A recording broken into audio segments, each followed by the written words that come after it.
बहुत सारी शुभकामनाएं दे रही हूँ। हमारा जयपुर शहर संस्कृति और परंपराओं का शहर है और इसमें जहाँ गोविंद की नगरी है, बेहद ही उल्लास के साथ में, उत्साह के साथ में होली मनाई जाती है। और आप सभी इको फ्रेंडली होली बनाएं, जिससे हमारी प्रकृति को कम से कम नुकसान हो।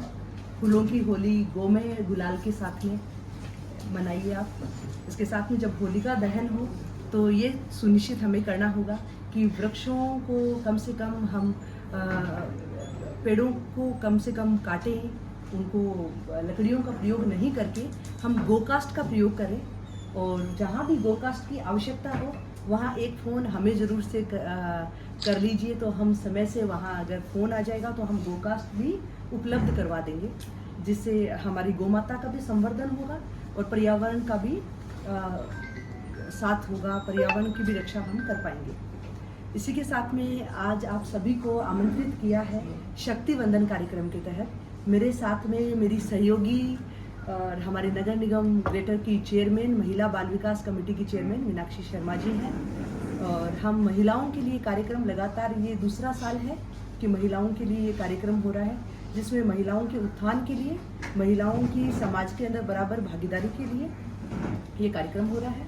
पिछले वर्ष जब ये कार्यक्रम हुआ तब इस कार्यक्रम को देखते हुए महिलाओं के अंदर जो उत्साह था, उस उत्साह को ध्यान में रखते हुए हम दोबारा ये कार्यक्रम कर रहे हैं, क्योंकि देश के यशस्वी प्रधानमंत्री नरेंद्र मोदी जी ने जहां नारी शक्ति वंदन अधिनियम लेकर आए और उनके अधिनियम लाने के बाद में जयपुर की महिलाओं ने 57,000 महिलाओं ने प्रधानमंत्री जी को पोस्ट कार्ड लिखकर धन्यवाद ज्ञापित किया, जिसके माध्यम से हमने एक विश्व कीर्तिमान भी बनाया, एक चिट्ठी मोदी जी के नाम।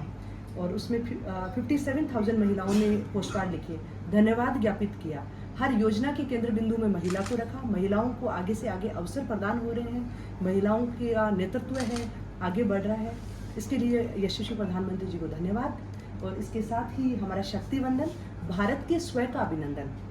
और भारत का स्व है, भारत की आत्मा जो है वो महिला, आधी आबादी महिला है, उसमें समाहित है। महिलाओं का उत्थान होता है तो समाज का उत्थान होता है, देश का उत्थान होता है। जब राष्ट्र का उत्थान होता है तो भारत अपने आप में, भारत माता है वो प्रफुल्लित होती है।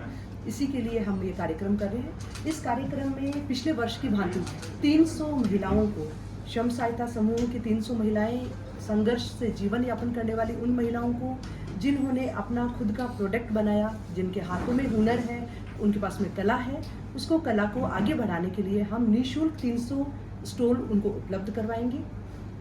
इसके साथ में अलग अलग विषयों के ऊपर हम 3 दिवसीय चर्चा रखेंगे, संगोष्ठी आयोजित होगी, जिसमें महिलाओं के सर्वांगीण विकास के लिए, महिलाओं को आत्मरक्षा के लिए, महिलाओं, मेरी कहानी मेरी जुबानी के माध्यम से, इसके साथ में महिलाओं के अंदर डिजिटल लीगल लिटरेसी के लिए भी, और इनके माध्यम से हम चर्चा संगोष्ठी करेंगे। जब महिला की राष्ट्र निर्माण में भूमिका की बात आती है तो अहिल्याबाई होलकर जी का योगदान है वो बेहद महत्वपूर्ण रहा, और आज उनकी 300वीं जन्म शताब्दी पूरा देश मना रहा है। तो जयपुर उन्हीं की 300वीं जन्म शताब्दी के तहत इस बार का हमारे शक्ति वंदन कार्यक्रम के अंदर अहिल्याबाई होलकर जी के जीवन पर एक विशेष सत्र हम आयोजित कर रहे हैं। उसमें अहिल्याबाई होलकर जी का जीवन, उनकी दिशा और भारत के सांस्कृतिक पुनरुत्थान में महिलाओं के उत्थान के लिए अहिल्याबाई होलकर जी का योगदान, उसको प्रदर्शित करेंगे। इसके साथ ही अहिल्याबाई होलकर जी के जीवन पर बना हुआ नाट्य के माध्यम से हम दिखाएंगे, ताकि वो और प्रभावी तरीके से जन जन तक पहुंच सके। और उन्हीं के अहिल्याबाई होलकर जी के योगदान के तहत की महिलाएं जब तक मजबूत नहीं होगी, आर्थिक रूप से भी मजबूत होना है, शारीरिक रूप से भी महिलाओं को मजबूत होना है, इसी के लिए 3 दिवसीय एक आत्मरक्षा प्रशिक्षण शिविर भी है, वो आयोजित किया जा रहा है जवाहर कला केंद्र के अंदर। तो आप सभी मीडिया बंधुओं को मैं आपके माध्यम से ये बात हर जन तक पहुंचाना चाहती हूँ कि जो भी इच्छुक आत्मरक्षा शिविर के लिए हैं, बालिका महिला है, उनको आपके माध्यम से वो यहाँ तक पहुँचे और वो अपने आप में प्रशिक्षित हो। इसके साथ में उनमें जब आत्मरक्षा, जब हमारे पास में कॉन्फिडेंस होता है, हमारे पास में पावर होती है, तो हम उस काम को अच्छे से करके दिखाते हैं। तो वो भी समाज को विकसित राष्ट्र के निर्माण में आपनो अग्रणी राजस्थान आदरणीय मुख्यमंत्री महोदय जी के द्वारा लगातार महिलाओं के उत्थान के लिए, महिलाओं की सुरक्षा के लिए महिलाओं को आगे बढ़ाने के लिए कार्य किया जा रहा है। जहां अभी हाल ही में हमारे बजट के अंदर भी जहां पिंक टॉयलेट महिलाओं के सम्मान की चिंता आदरणीय मुख्यमंत्री जी के द्वारा की गई और महिलाओं के लिए आगे बढ़ने के लिए वित्त के बजट के अंदर भी बहुत सारे जो है प्रोविजन है वो रखे गए, उसके लिए भी मैं धन्यवाद देती हूँ। और इसके साथ में हमारे शक्तिवंदन कार्यक्रम के अंदर इस बार हम उसको थोड़ा और विशेष तरीके से मनाते हैं, क्योंकि आपको पता है हमारा स्वच्छ सर्वेक्षण है वो भी चल रहा है। स्वच्छता के अंदर जयपुर लगातार प्रगति कर रहा है। हमारा जयपुर आज के 4 साल पहले था, उससे अब जयपुर और अधिक साफ और अधिक स्वच्छ नजर आ रहा है। हमारे कर्मचारी, हमारे अधिकारी लगातार है अपने फील्ड में जमे हुए हैं, अपना काम कर रहे हैं, आम जन से अपील भी कर रहे हैं। हमारे स्वच्छता योद्धा वो लगातार मेहनत कर रहे हैं। तो हमारे उन्हीं स्वच्छता योद्धाओं की जिनकी चिंता योग दिवस पर भी हमने की और हमने उनके बारे में कहा जो रखते हैं जयपुर शहर की स्वच्छता का ख्याल, आओ हम रखें उनकी सेहत का ख्याल। ऐसे हमारे स्वच्छता योद्धा जिनके लिए मैंने 3 साल पहले नगर निगम के बजट के अंदर स्वच्छता योद्धाओं के होनहार बच्चों को स्कॉलरशिप देने का एक बजट हेड अलग से क्रिएट करवाया। हमने नगर निगम का कोई मद नहीं था, हमने उसको क्रिएट करवाया।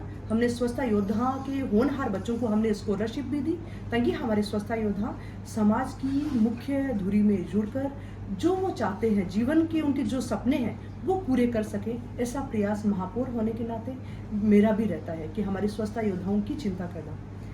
तो उन्हीं स्वच्छता योद्धाओं की बच्चियों, बालिकाओं, 9 साल से ऊपर बालिकाओं को सर्वाइकल कैंसर का निःशुल्क टीकाकरण का कार्यक्रम है वो इस बार रखा जाएगा, ताकि वो बच्चियां हैं वो सुरक्षित हो और अपना जीवन के अंदर जो उनके सपने हैं वो पूरे कर सकें।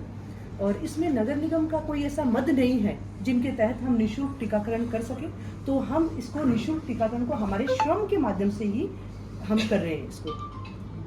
इसके साथ ही जहाँ पूरा शक्तिवंदन का आयोजन किया जाएगा अलग अलग विषयों के ऊपर, जहाँ सृजन, श्री अन्नम, वस्त्रम, Saundaryam, हरितम, Ratnam, waste to wealth और कल्चरल जो प्रोग्राम है वो इसमें रहेंगे। उसके साथ ही इस बार हम 0 वेस्ट इवेंट इसको मना रहे हैं। और इसके साथ में आप जवाहर कला केंद्र में हमारे इस शक्तिवंदन आयोजन के अंदर हमारी सजावट है वो 3R पर बनी हुई होगी, रिसाइकिल, रीयूज और रिड्यूस। उस पर हम करेंगे, क्योंकि ये एक जवाहर कला केंद्र शहर का एक मध्य बना हुआ है, मुख्य आकर्षण रहता है। यहाँ जब भी प्रदर्शनी होती है शहरवासी आते हैं और शहरवासी आकर समझे कि घर के अंदर कोई भी सामान अनुपयोगी नहीं होता है, हम उसको रिसाइकिल कर सकते हैं, हम उसको रीयूज कर सकते हैं, हम रिड्यूस करने के लिए सारे एफर्ट्स हैं वो हमें करना चाहिए। और हमारा मुख्यमंत्री सद्भावना केंद्र 3R सेंटर है वो भी जवाहर कला केंद्र के अंदर लगा हुआ होगा, जिसमें आम जन से भी अपील रहेगी कि अपने घर का अनुपयोगी सामान आप जरूरतमंद तक पहुंचाने के लिए आप शक्तिवंदन हमारे कार्यक्रम के अंदर वहाँ मुख्यमंत्री सद्भावना केंद्र में जमा करवाएं, ताकि हम जरूरतमंदों तक उसको पहुंचाएं। और इसके साथ में होली का माहौल है तो फाग महोत्सव का भी आयोजन किया जाएगा। इको फ्रेंडली होली भी खेली जाएगी, जहाँ चंद्र की थाप भी होगी, तो वहाँ हमारी संस्कृति का परचम जो है वो भी लहराना चाहिए। हमारे प्रधानमंत्री जी का विकास भी और विरासत भी, तो हमें हमारे विकास के साथ में, हमें हमारे नगर निगमों के काम के साथ साथ में हमारी विरासत को आगे बढ़ाने का प्रयास है वो भी करना चाहिए। और विरासत को आगे बढ़ाने के लिए हम इसमें जो लोक कला, लोक संस्कृति उसको दिखाने का प्रोग्राम भी करेंगे। साढ़े 7 बजे से हमारी कल्चरल इवनिंग शुरू होगी, जिसमें हमारी लोक कला, लोक संस्कृति को प्रदर्शित करेंगे। जयपुर की युवतियों को हम मौका देंगे ताकि वो भी अपना वहाँ मंच के ऊपर आकर, मंच हम उनको समर्पित करेंगे जो पहली बार परफॉर्म कर रहे हैं या प्रोफेशनल नहीं है पर वो कोशिश कर रहे हैं, अपना प्रयास कर रहे हैं आगे आने के लिए, आगे बढ़ने के लिए, उनको हम मंच भी देंगे। ये